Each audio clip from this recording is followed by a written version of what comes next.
দিনে প্রায় 700 কেজি দুধ দিয়ে তৈরি করা হয় নানা পদের মিষ্টান্ন। এই মিষ্টি বানিয়েই বাজিমাত করেছেন আব্দুল আজিজ। 10 কেজি দুধ নিয়ে আল্লাহর রহমতে শুরু করলে আমার আস্তে আস্তে বাড়তি 10 কেজি 20 কেজি 50 কেজি 100 কেজি বাড়তি একটা চাহিদা এসে যায়। এখন বর্তমান আমার 500-700 কেজি দুধ লাগে। বিশাল বড় কড়াইয়ে এভাবেই দুধ ঢেলে নেড়েচেড়ে প্রস্তুত করা হয় আজিজের দোকানের একটি বড় বড় মিষ্টি।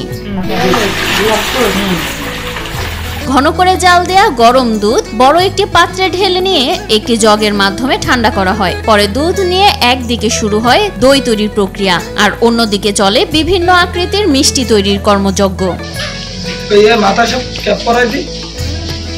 এদিকে 5 থেকে 6 বাটি টক দই একটি বালতিতে নিয়ে হাতের সাহায্যে ফেটে নেওয়া হয়। ফেটানো শেষে টক দইগুলোকে ঠান্ডা দুধে ঢেলে দেওয়া হয়। এরপর বিভিন্ন স্বাদের দই তৈরির উদ্দেশ্যে দই ও দুধের মিশ্রণটি একে একে বাটিগুলোতে ঢেলে নেওয়া হয়। টক মিষ্টি দুধের দইটা আমরা 6টা বীজ দই দিচ্ছি। এই বীজ দই দেওয়ার কারণে আমাদের দইটা জমে যাবে ইনশাআল্লাহ।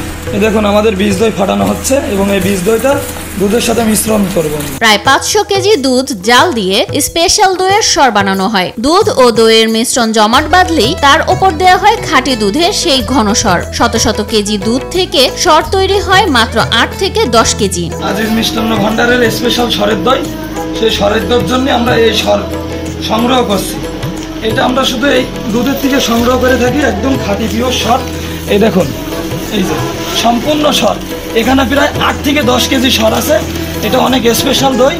এটা আমরা প্রায় 500 কেজি দুধের থেকে সরগুলো সংগ্রহ করেছি। অন্যদিকে দুধের তৈরি ছানা 2 হাতের চাপে ছোট ছোট বলের আকৃতি দেয়া হয়। এরপর সেগুলোকে গরম গরম চিনির শিরার মাঝে ঢেলে তৈরি করা হয় মিষ্টি।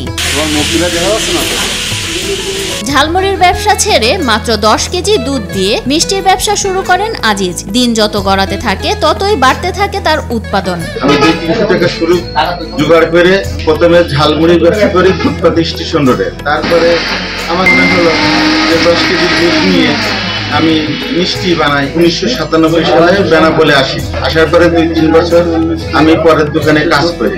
কাজ করার পরে তারা বেতনে ঝামেলা করার কারণে আমি কাজ ছেড়ে দিই। 3-4 মণ 4 মণ 5 মণ দই বানানো লাগে, 4-5 মণ মিষ্টি বানানো লাগে। প্রতিদিন সকালে বিভিন্ন এলাকা থেকে মোটরসাইকেল বা বিভিন্ন বাহন যোগে এসে দুধ দিয়ে যান খামারিরা। 50 টাকা কেজি দরে প্রতিদিন যোগান দিয়ে যাচ্ছেন 600 থেকে 700 কেজি দুধ। আপনারা এই দুধ কোথা থেকে সংগ্রহ করেন? আমরা গ্রাম থেকে সংগ্রহ করি। আজিজের দোকানে শুধু দই মিষ্টিই নয়, তৈরি করা হয় মাছ, আনারস সহ বিভিন্ন আকৃতি ও স্বাদের সন্দেশ ও লাড্ডু। আজিজের এ দোকানে কর্মসংস্থানের ব্যবস্থা হয়েছে প্রায় 20 থেকে 25 জনের। কারখানা দিয়ে 20-25 জন লোক কাজ করে, তাদের একটা জীবিকা হয়, আমার একটা জীবিকা হয়। যশোরের বেনাপোলের আজিজের মন ভোলানো এসব মিষ্টির স্বাদ নিতে বিভিন্ন স্থান থেকে ছুটে আসেন নানা বয়সী মানুষ। এখানে আসছি, আজিজের দোকানের দই সবথেকে সেরা, মানে অত্র বেনাপোল বাজারে আর পাওয়া যায় না এরকম স্বাদ, যার কারণে এখান থেকে আসছি।